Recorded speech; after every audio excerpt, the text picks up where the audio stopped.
Okay, we're on time. We have a good connection. How are you? I'm well, thank you. How are you? Good. You're double fisting it. I am. So let's see. We're still working on House Bill 1333.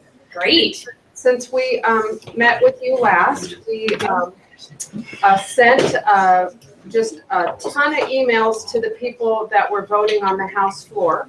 I don't know if you heard about it. Yeah. My afternoon class had the chance to watch the live vote on the House floor. Fantastic. And then I then found it for my morning class, and we were able to watch it. It happened like Friday at about 2:00.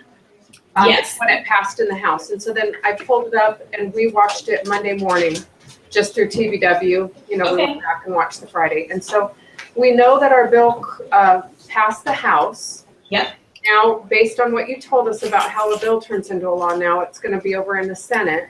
Yeah. And before we came down, we looked, and it looks like it's in committee for the Senate. And so we're kind of lost on what to do next. And you know, it's sitting in committee, and what should we do next? Are there certain people we should email or call, or absolutely? However you can line us out. I'm going to ask that Brett pull up the bill report so I can take a look at it. It's 1333, is that right? Yes. Okay, so we'll take a look at that, and then we'll also bring up the cutoff calendar, and we'll go through that. Before we do, I just want to say congratulations to you guys. I think that's huge. I'm so happy to hear that you guys sent emails to the committee. This is advocacy and activism in real life, right? You guys took action. You engaged in the civic civic process, excuse me. You had your voices heard, and it is no surprise that the bill then moved, right? The more people that weigh in, the more people that express support, the more influence you have over a piece of legislation. So I really just want to applaud your efforts and congratulate you. I know a lot of the work sometimes that we do in the classroom is hypothetical, right? Well, what if we did this, and what if we did that? And you guys actually did it, right? You actually used real world tools that we use as lobbyists, that I use with my clients when I want to get a bill moving, or my client wants to get a bill moving. You know what we do? We have our members contact their legislators, just like you guys contacted legislators to influence the process. So congratulations. We are going to pull up the bill status. Do you want to share? Where do you want me? Yeah, I'll share this window. So I'm going to share the bill status so we can see what the latest is with where the bill is at. Okay. Okay. So can we enlarge that a little bit too when you get a chance? Can you guys see this bill status report? Yeah. Okay. So let's see. So if we scroll down to the bill history, okay, great. So it looks like it passed out of the House on March 7th with a interesting vote. So 56 to 41. So do we remember, pop quiz, how many, what the breakdown of the House is? There's 98 members. Do you remember how many are Democrats, how many are Republicans? 51, no, 49 are Democrats and 51 are, I got that wrong. Very, very close. You got the breakdown right. So there's 50 Democrats and 48 Republicans. So it's a one vote majority by the Democrats, and it's a one vote, not two vote, because 49-49 would tie it, right? So it's 50 to 48. So if we go back to that bill report. So there's 50 Republicans, 48 Democrats. No, reverse. So there's 50 Democrats, 48 Republicans. Okay, the Democrats control the House by 50 to 48. So when we see the 56 to 41, what does that tell us about the bill? Hey guys, please stop talking. there are at least. It's controversial. You guys are saying that some Republicans voted for the bill? Some Republicans voted for the bill. Yeah, some Republicans had to vote for the bill. Yeah. It tells me that it's probably somewhat contentious. Usually bills that are not controversial or don't have concerns, okay, you'll have a higher vote in the 60s or 70s, sometimes even 80s. There's usually about 5 to 10 legislators that, because of their political ideology, they're just usually no's on everything, regardless of what it is. But usually, you know, when you're in the 60 to 80 range on votes, yes votes, that means it's not as contentious. So I think that we're gonna have our work cut out for us on this bill in terms of making sure that it moves through the Senate. So Brett, if you could go back to that other bill page. So here's another interesting thing that we can do. So you remember how we talked about companion bills, right? That oftentimes a bill will have, a House bill will have a Senate companion or vice versa. Do you remember how we talked about that? So you have more opportunities to have the bills advance. So if we go up here and we see it says companion bill right under the sponsors, Brett, will you highlight that? See, it says companion bill right there. So what I want us to do is click on that companion bill and see how far that bill advanced and where it died in the process, because that can tell us a lot about how the bill's moving. So again, the companion bill is the same policy or roughly the same policy. It may have some different amendments, okay?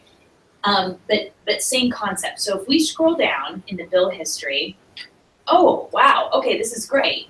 So the Senate companion bill passed the Senate unanimously. So see down there it says March 1st, floor amendments, rules suspended, placed on third reading. Third reading, placed on third reading is the magic words for went to the Senate floor or the House floor. Third reading passed 49-0. So this bill sailed through the Senate, okay? And then the same thing is happening on the companion bill. It's been referred to the House, just like your House bill that you've been tracking was referred to the Senate. So if we want to go back to the film screen, Brett. So the House bill that you're tracking, right? It passed the House floor, and now it's going to the Senate. The Senate companion bill did the same thing, which is great. So it passed the Senate floor, and now it's going over to the House. So if you wanted to, you guys could actually advocate for both bills. Usually at some point in the process, they'll just say, okay, we only have so much time in the day. We know we like this policy. It came out of the Senate unanimously. Let's pick one of the vehicles. One of them we're just gonna let die. We're not gonna move it through the committee. And one of them we're going to advance. So we don't know at this point which one that's gonna be. And they may just very well pass both of the bills. But if you go back to the House bill page,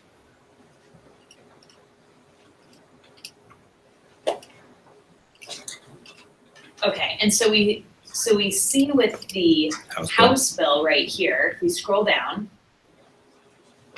it has been referred to the Higher Education Committee, and it is having a public hearing in the Senate Committee on Higher Education on March 14th, which I don't have my calendar in front of me, but I think that's already happened, correct?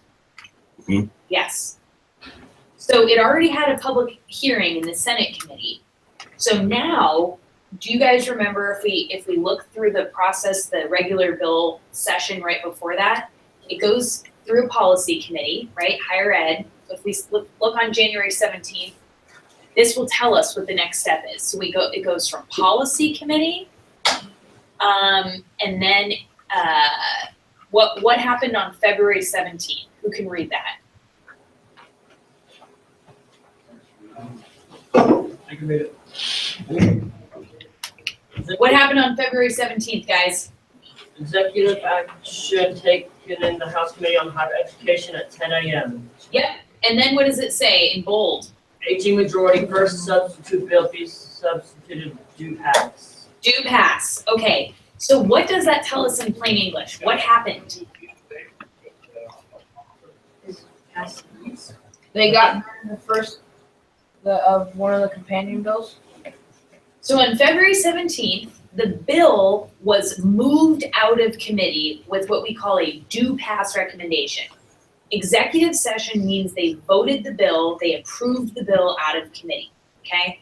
So we know the process in the House that it went through is gonna be the exact same process that it happens in the Senate, okay? So using the history of the bill as a guide, if we go back to that bill page. So it had a hearing, if we go to the present, right, March 14th, it had a hearing in the Senate Committee on Higher Education. What's the next step?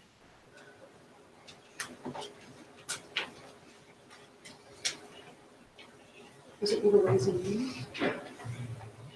It had a hearing in the Senate Committee on Higher Education, just like it had a hearing in the House Higher Education Committee. And then what had to happen for it to move out? They had to vote on it. Exactly. So it had a hearing, so what happens after hearing in order for the bill to keep going? It has to have like majority vote. Exactly. It has to get voted out of committee. So you have the hearing, and then the next step is to have it get voted out of committee. Just because the bill is heard doesn't mean it gets the process of moving out of the committee, okay? So you had your hearing in the Senate.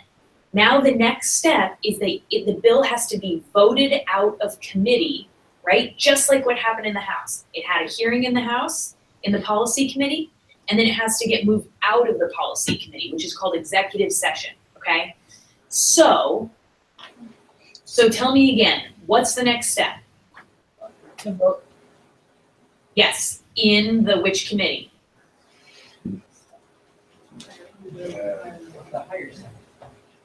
Higher Education Committee. Exactly. It has to get voted out of the Senate Higher Education Committee, okay? So that tells us who our targets are, right? So our targets, the people we want to influence now at this point, is the Senate Higher Education Committee, okay? We want to ask them to move this bill out. Now, here's the other cool thing, and this is real world lobbying. This is what I do all the time, okay? So let's go back to that bill report.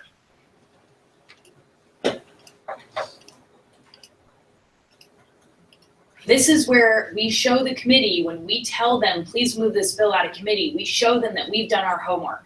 So if we go back up, okay, and we see that there was the companion bill, and we click on that companion bill, which again, they started off as identical. They may have changed forms through the amendment process.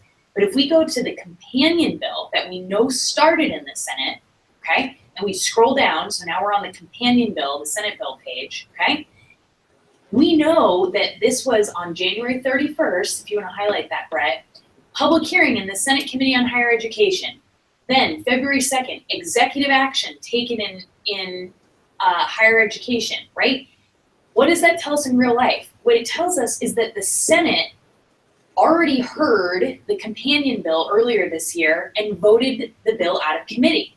So if it was good enough for them to do it once, it should be good enough for them to do it again. So the message then to the Senate Higher Education Committee is, please, we're supportive of HB 1333 for the following reasons. You guys list your 2 or 3 main reasons why you guys think this is a good bill, which you've discussed as a class, we've discussed together, okay? And then you say, and this is where it shows that you're really paying attention. Thank you for moving the companion bill out earlier this year. Please do the same with our House Bill 1333, right? You're reminding the committee that they've already said, we think this is a good bill and a good idea. So now they just have to do it again. Does that make sense, guys? No, when we're writing this down, can you ask her to repeat?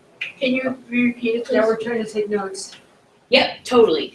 So I would actually just say, put your pencils down for a second, because I want to make sure that you guys understand. There you go. I want to make sure you understand this conceptually, right? The 2 bills, the companion bills, they start out the same, right? That's what makes them companions. They start out the same policy, right? You have the House bill and the Senate bill, okay? Once they pass their floors, they go back through to the other side, okay?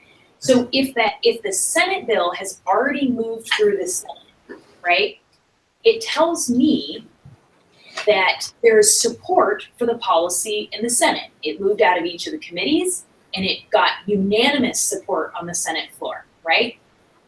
Does that make sense, guys? Yes. Yes, okay. House bill, right, moved through the committees. It did not get unanimous support on the House floor, but it got enough support to pass, okay? So we know the House bill that you're tracking is now coming over to the Senate. It had a public hearing, okay? We know that that policy on the Senate side has already been heard. That's what the companion bill is. It's already been heard. It's already been passed out of committee. It's already been approved by the whole Senate. So your job is easier when you talk to the Senate Higher Education Committee. You say, you've heard this policy before. You supported it before. You moved it out of committee before. And you already all voted to support it on the Senate floor unanimously.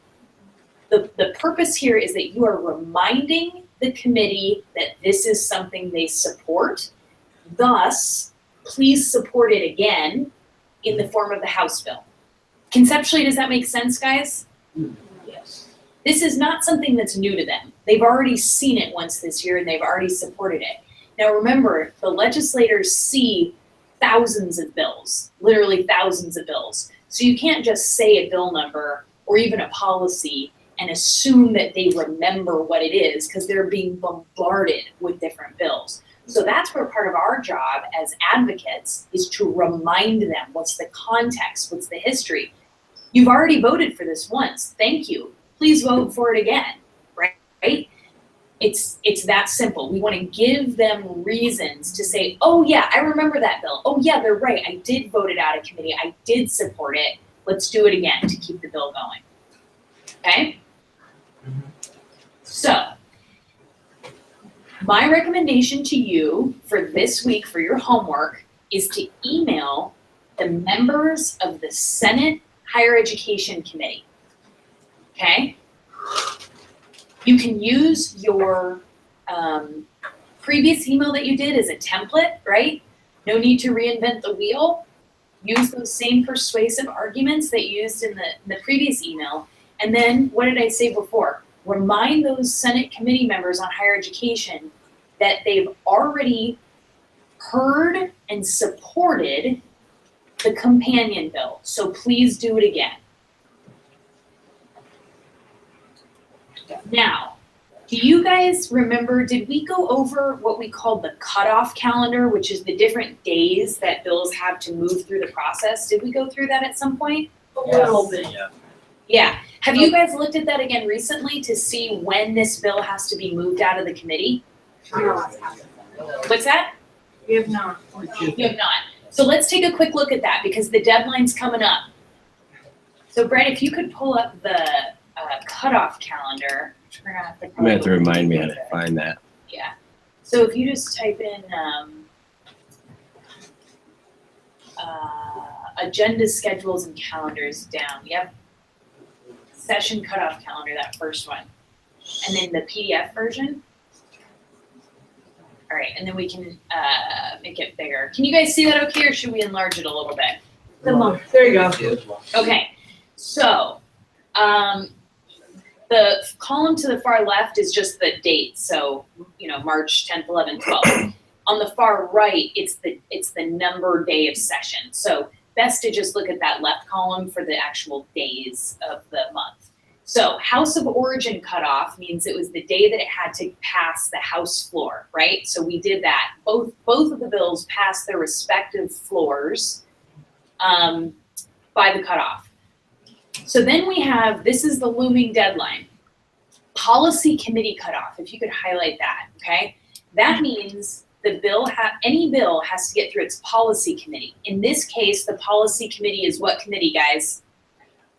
Higher education. Got it, nailed it. So that's even hard for me to see. Does that say the 29th Wednesday? Yep. Okay, so what does that tell us in plain English, guys? Next week was. Next week is the last day, the 29th of Wednesday, 29th of March, is the last day that the bill has to be voted out of committee for it to stay alive. Now remember, you have a companion bill. So if one dies, the other one is still a moving vehicle, which is good, okay? So if we know that the 29th, Wednesday of next week, is the last day that the committee has to vote it out, and again, the term we used for that is, does anybody remember? Yeah. Starts with an E. Oh, yeah. Wait, what was the question? No, we don't. The term the fancy term that we use in the legislature to move a bill out of committee is referred to executive session, right? Executive session as opposed to just the hearing time. Executive session is when they actually choose, they operate, they move those bills out of committee. So what's today's date? Today is the 23rd. Today's the what? 21st. Right. So do we think emailing them sooner rather than later is a good idea? Why? But then they might pass it earlier. Right. And do you think that they may have a backlog of bills building up? Yeah. Is it possible? Yep. So early bird gets the bill, right? You wanna, I would say get those emails to them by the end of the week, right? And make sure that they are going to move it out of committee. And that's the first hurdle. We gotta get it through that hurdle first.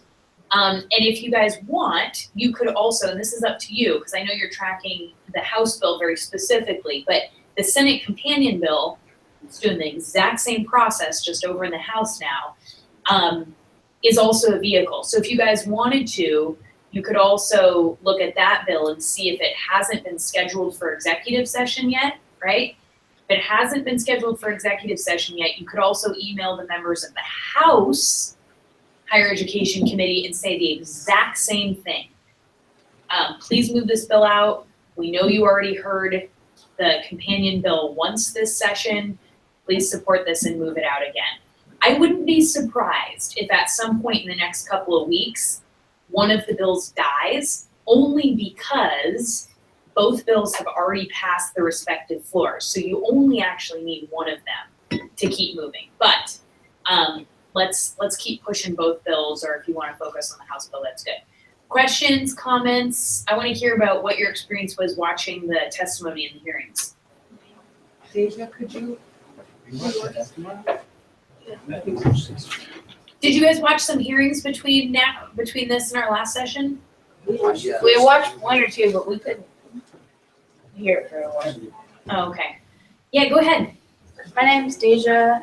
During the House floor vote, representatives testified against it, and they were college professors. They were what? College professors. Yep. So what did they say? What were their arguments? What did they say about it? Does anyone remember what the guy from Central Washington University said? He said like something about like. Go ahead, you up on it. You don't have to go. I'm sorry. I didn't mean to interrupt you. I want you to ask your question, but I actually didn't get a chance to watch the hearing, so I'm genuinely interested. What was the pushback from legislators? One of the college professors said like they know what they're doing. We should just leave them alone and stuff like that. Because more expensive schools have more higher credits. Like one that's cheaper does like 3 credits to get a college credit, and we said things like that. Right. So that strikes me as what we call the old local control argument, right? That, you can't tell me what to do. You can't make me do something, big state government. I want to have control over my own institution, whether it's my own school, right, or my own community. So that argument strikes me as a fairly common conservative argument of these institutions know what they're doing. They need to have the ability to have some autonomy, some ability to act as individuals as opposed to having a blanket statewide policy. What else, guys? Or other questions? I have a comment. Okay. Another argument that they had was that the colleges, they felt like that's what they spent, for example, let's say I'm going into, let's say I'm gonna be a writer, and I go to Scholastic and publish my book and everything. And I say I went to Central Washington University, and they were saying that that school is designed for writing, and it's designed for like, that's what its main purpose is that's how they're getting their main money, is because their professor is really good at this specific thing, and if you're lowering it for all threes everywhere, some Smo Joe will ruin the reputation of their school and this category of their education. Sure. Right. So should we not let certain students into kindergarten? Should we not let certain students into middle school? Should we not let certain students into high school, or should we make them start in a different place? Right? These are the interesting questions that it brings up.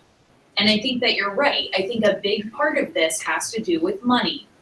If certain students can skip introductory 101 class, that is lost money for the school. And so they may be worried about that.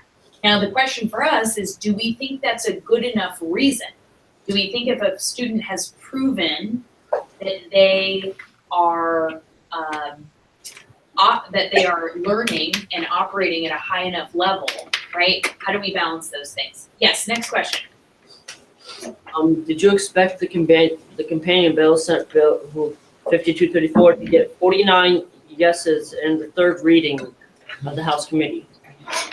The Senate, that's a really good question. So the Senate is a little different than the House. They have very different sort of cultures, if you will. Typically, there are some bills that are just universally agreed upon, which is where you see them get 49 votes. A lot of Senate bills, but not all, will either be a very partisan vote, so it'll be 24 to 25 votes, right? It's also a split very close in the Senate, just like it is in the House. So some bills will get that what we call a party line vote, where all the Republicans will vote for it, maybe one Democrat, and then all the rest of the Democrats will vote against it. You do often, though, see bills that are unanimously supported, where everybody says, yes, this is a good policy. What usually happens with bills like that is that the policy has been negotiated, right? So maybe not everybody is perfectly happy with it, but everybody gets a little bit of something, and we say, okay, we finally come to an agreement. And that's what enables everybody then to vote for it, right? Is if there's no opposition, if all of the stakeholders have negotiated, you get a little bit of this, you get a little bit of that, I have to give on this, I have to give on that, right? But there's nobody saying, we hate this bill, please vote against it. That's usually when you get the 49 votes. What I would be curious about, and maybe another homework assignment for you guys, and this is getting a little advanced here, I know. But what strikes me is that if there was such an agreement in the Senate, okay, but the House had such a close margin, right? That was almost a party line vote potentially. I bet you, and I don't know, but maybe you guys can check and tell me if I'm right or wrong next week. I bet you that the policy is actually different now, that the House bill might be a little bit different than the Senate. There might have been some amendments that were offered at some point in the process where one of the bills changed, either to make it more agreeable, hence that unanimous vote in the Senate, right? So they got it to be really agreeable to everybody. And in the House, maybe they didn't do that, or maybe they offered some sort of amendment that a lot of people, potentially Republicans, did not like. But as a lobbyist, to me, it's curious and a little bit concerning that the policy would go through one of the chambers unanimously, like it did in the Senate, but then be a very, very close margin in the House. Does that make sense, you guys, in terms of that kind of curious situation of why it would be very different in terms of the vote counts? Yeah, it makes So one thing we can do, and I know we have to wrap up soon, but if we go back to the bill history here.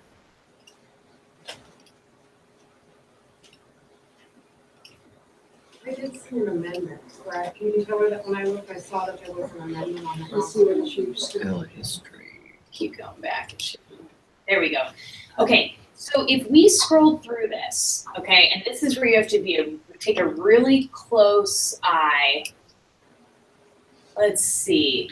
First reading, public hearing. What we're looking for is the word substitute in here.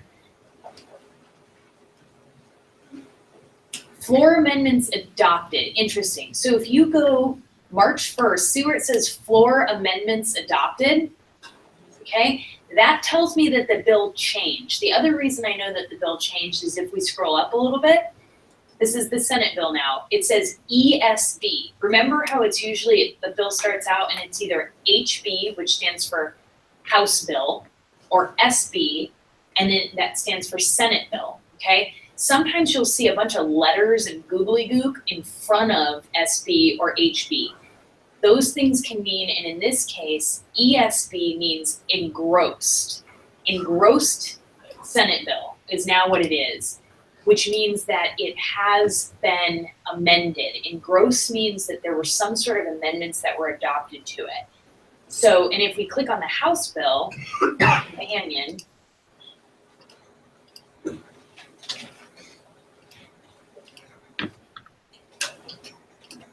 yeah. So that just says, yeah, so it says majority. First bill, see in the bold letters, it says majority first substitute bill be substituted. So at some point, both of these bills changed. Now, what I don't know is, were those substitutes, were those amendments identical? Were they different, right? So it sounds like we have a little bit more investigating to do to actually understand the policy. And what I'll do is I'll follow up with an email to your teacher to give a little bit more clarity on where you can actually find the documents and the summaries of what the different changes were. And I know we're getting a little technical, but this is like, pretty advanced lobbying stuff, research stuff that I would love to have you guys do because I think you're up for it, to figure out where those different changes in the bill happened. Does that sound like something you guys want to do so you can see where it actually, where those differences lie? something I want to do. Would the bill, Cool. for Strombox be able to help us, do you think, you guys? What's that? What do you think? Was it the bill sponsor who wrote the bill, who testified on the House? Maybe she did. Do you think that Strombach will testify on the bill? Do I think who will?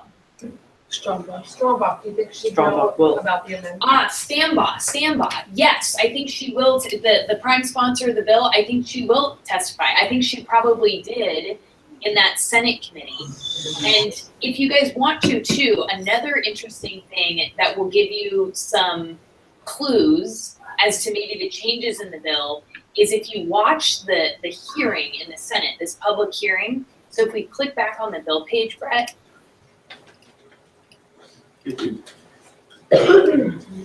So here's your Senate bill report again, okay? So March 14th, public hearing in the Senate Committee on Higher Education, okay? And then if we scroll down, keep going, available videos. March 14th, that most recent one right there, higher education. I would be shocked if Melanie Stambaugh didn't testify on it. And very often, what they will do at this point is say, you saw this bill before, it passed through your committee before, the Senate companion did. Here are some of the changes that we made in the House. So you could read the bill report to get some of that information, and you may also be able to deduce some of that from the hearing where the prime sponsor will speak and where the staff, the committee staff will actually say, here are some of the changes between this bill and the other bill. So start with the video, start watching the video and just note whatever you can, okay? Note what people are saying and see if you can find, have there been changes in this bill between, when the Senate saw it originally as that companion and where that House bill now and what those differences are in amendments. This is advanced stuff, so don't feel like you have to get all of it. But if you can pick up some of where and how the bill's changed, I think that will be a really good learning opportunity. Any last minute questions? Actually, the young lady that came up before, I cut her off, and I'm sorry about that. Do you have a question you would like to ask? She's talking to you, David. I'm sorry, I didn't mean to cut you off. Did you have a question? No. Okay. Do you think this bill will hit the governor's desk? I would ask you, based on what you know of the process, do you guys think it'll get to the governor's desk? Yes. Yes. Yeah? Why is that? Because so far it seems to be a pretty light bill. It's a pretty wet bill? Light. Like One more time. a lot of people like it. Oh, well liked. Yeah, absolutely. If you have two companion bills at this stage in the game that have both passed off their respective floors, House bill passed off the House floor, Senate bill passed off the Senate floor, you guys are basically in as best a shape as you could be for any policy at this point.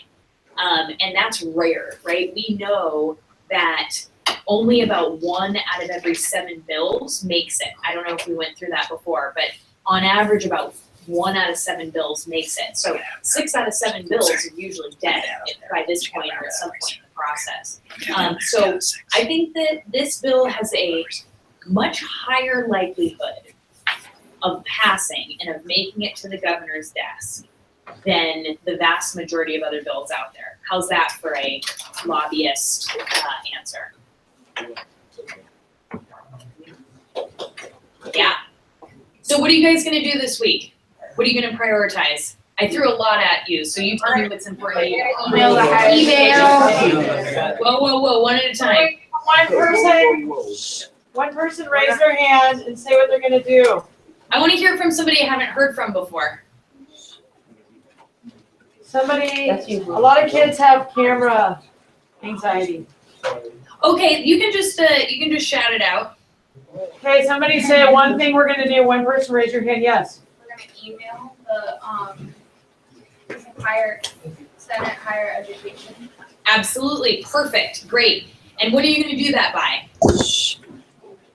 What day? We're gonna do that by March March 29th. March 29th. Yep, preferably by the end of the week if you can. And I want you to check up on the bill status. If you can look at it once a day, you might see, oh, a new thing. Or if you guys have email accounts, Brett, can you share that page again? How many people have an email account? Raise your hand. They all do. They all do. Cool, okay. So one thing you guys can do, and it's not in quite real time, but it's pretty close. If you scroll up, Brett, so, and then down a little bit, down, or wide, can you widen the screen? Where's the RSS feed thing? Up again? There it is. So see where it says get email notification in that box to the right? Right there where the cursor is. If you click on that, Brett, all you have to do is enter your email address right there, okay? And you will get an email every time the bill status changes. So when they schedule it for executive session, they might schedule it for executive session to be moved out of committee on Tuesday. And when they do that, let's say they schedule that on Thursday, right? The schedule comes out and it's due to be exec on Tuesday. You will get an email that says this bill has been scheduled for executive session. So you go, yay, our advocacy worked. They got our emails. We know it's coming up for a hearing, right? So you get that notification. Now, sometimes they're a little delayed. It's not the best technology system, but I would highly recommend that you sign up for those emails and then you'll know in real time, oh great, my bill's been scheduled for next week. What else are you gonna do this week for homework? Somebody you haven't heard from before, shout it out. I can't even remember what all homework I signed. I'd be a bad teacher. What else are we doing this week, guys? Watch the committee meeting. Watch the committee. Watch the hearing, and I want you in particular to know how has this bill changed through the process. What are the different amendments? You might hear a legislator or an advocate say something like, we made a technical correction that fixes, fill in the blank, right? So do that. And then the last thing, if you guys have time, okay, and you want to go through and look at some of the substitutes, I will send your teacher an email to kind of walk through how you might be able to find where some of those differences lie in poking around a little bit on the bill report to look at what some of the amendments have been. So if you guys get a chance to do that third thing too, great. But I think the first clues are going to come from the hearings in both the House and the Senate on those respective bills, hearing the different sponsors talking about those bills. And then when the committee staff present, okay, that's a key point. That's where they give the verbal sort of status update when the staff present on those bills before the prime sponsor and before the advocates talk about the bill. They do the technical stuff, okay? Cool. Keep up the good work, you guys. I'm really inspired by all the advocacy you're doing and all the research. I'll tell you this much. I also work with a high school class. I do a capital classroom high school class, and you guys are doing high school level work right now. I'm not kidding. Your questions, your inquiry, your level of engagement is all high school level. So I really am proud of you guys, and just keep it up. Hey, everybody tell her thank you so much. Thank you. Thank you, guys. Thank you, Brett. Thank you for everything. Yeah, thank you. Good luck. All right.